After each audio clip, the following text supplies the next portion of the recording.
좋은 아침입니다. 오늘도 말씀 안에서 교회로 살아가는 하루가 되시기를 바랍니다.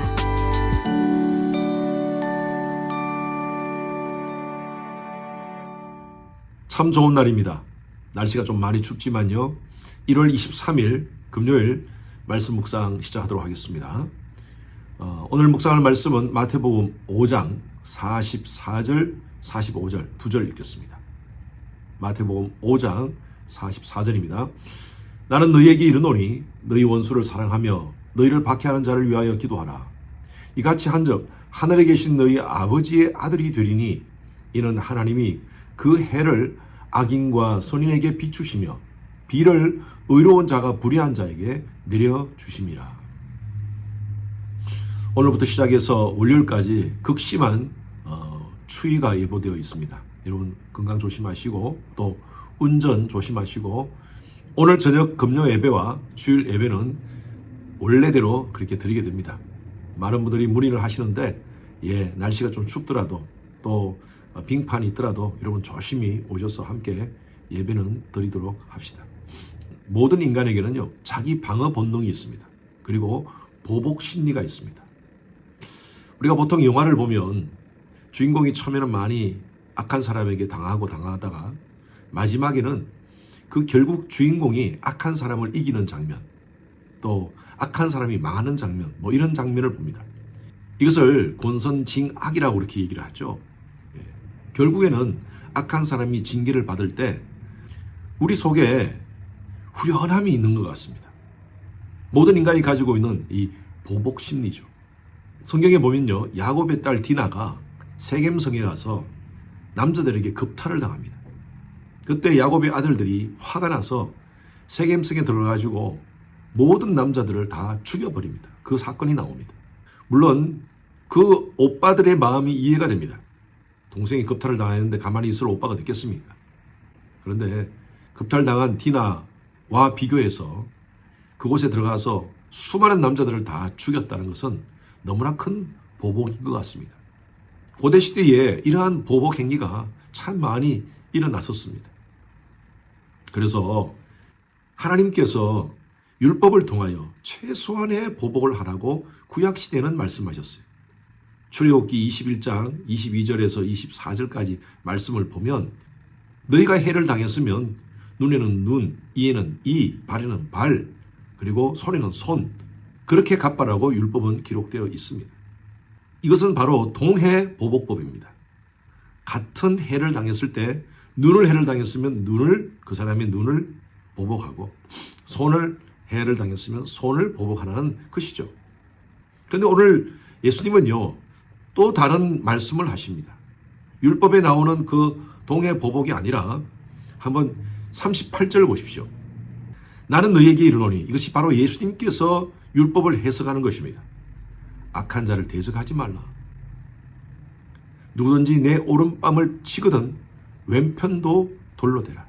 사람의 오른뺨을 치기 위해서는 어떻게 됩니까? 왼손으로 때려야 됩니다. 오른뺨을 때렸다는 것은 대부분의 사람들이 오는 손잡이니까 손등으로 뺨을 때렸다는 것이죠.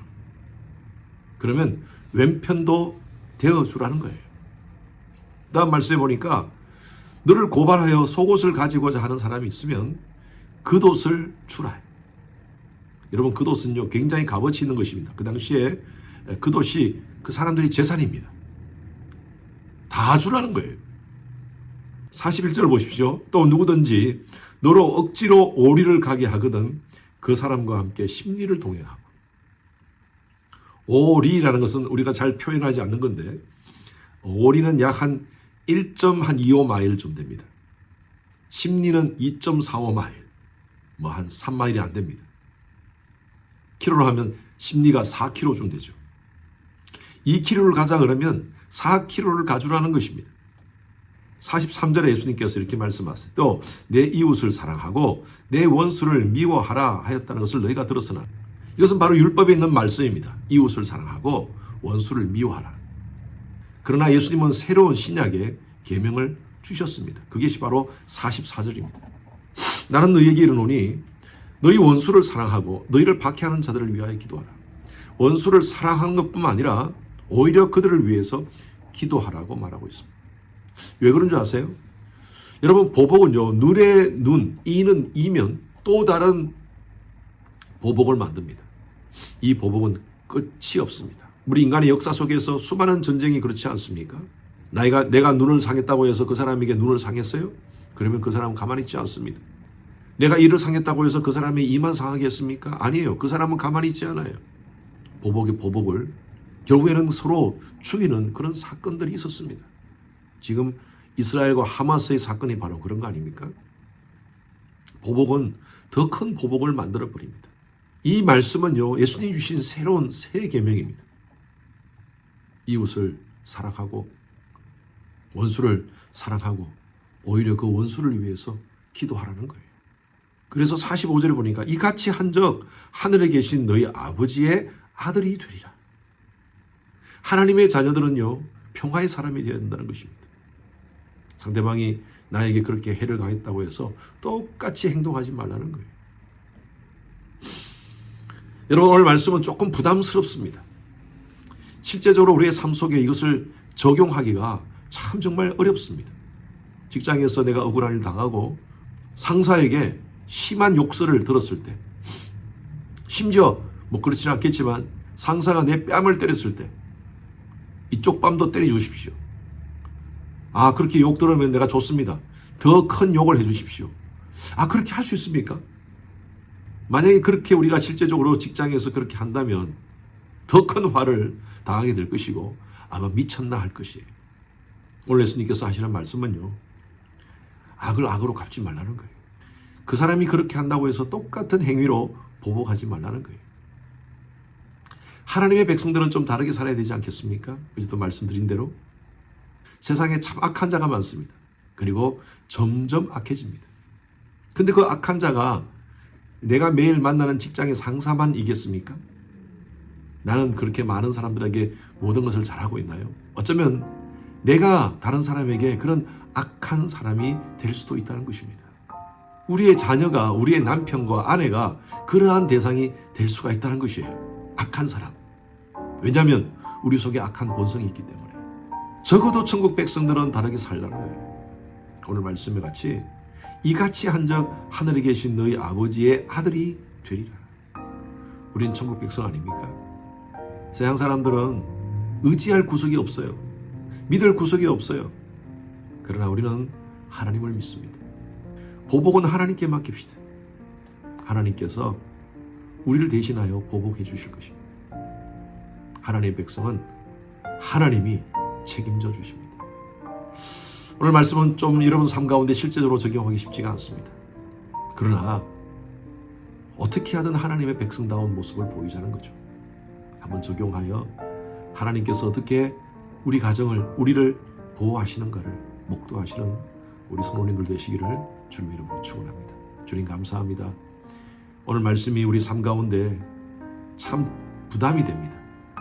적용해서 실천하기가 쉽지가 않습니다. 그러나 주신 말씀처럼 이같이 한적 하늘에 계신 너희 아버지의 아들이 된다는 이 말씀이 우리에게 위로가 됩니다. 힘들고 어려운 상황 속에서 인내하고 또 이 모든 것을 하나님께 맡길 때 뚫어주시는 하나님의 역사를 경험하는 우리 모든 성도님들 되게 하여 주시옵소서. 날씨가 많이 추워집니다. 하나님, 우리 가족들, 우리 성도님들 보호하여 주시옵소서. 감사하며 살아계신 예수 그리스도 이름으로 기도했습니다. 아멘. 금요일은 예배를 위해서 기도하는 시간입니다. 저의 설교에 하나님께서 함께 하시고 말씀을 준비할 때 또 말씀을 선포할 때 하나님의 능력이 또 성령의 기름 부으심이 임할 수 있도록, 그래서 성도들의 삶에 변화를 경험할 수 있도록 해달라고 기도해 주시기 바랍니다. 우리 교육부 청년 EM 모든 설교자가 성령 충만한 말씀을 선포할 수 있도록 기도해 주시고요. 모든 예배 섬김이가 찬양대, 찬양팀, 미디어, 예배 안내, 교사, 새가족, 통역, 재정 여러분들이 정말 감사함으로, 기쁨으로 모든 섬김을 잘 감당할 수 있도록, 모든 예배자가 신령과 진정으로 살아있는 예배를 드릴 수 있도록 예배를 위해서 기도해 주시기 바랍니다. 계속 성전 리모델링과 또 현 건물 매각이 하나님의 계획 안에서 순적히 진행될 수 있도록 함께 기도해 주시길 바랍니다. 함께 기도하겠습니다.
바랍니다.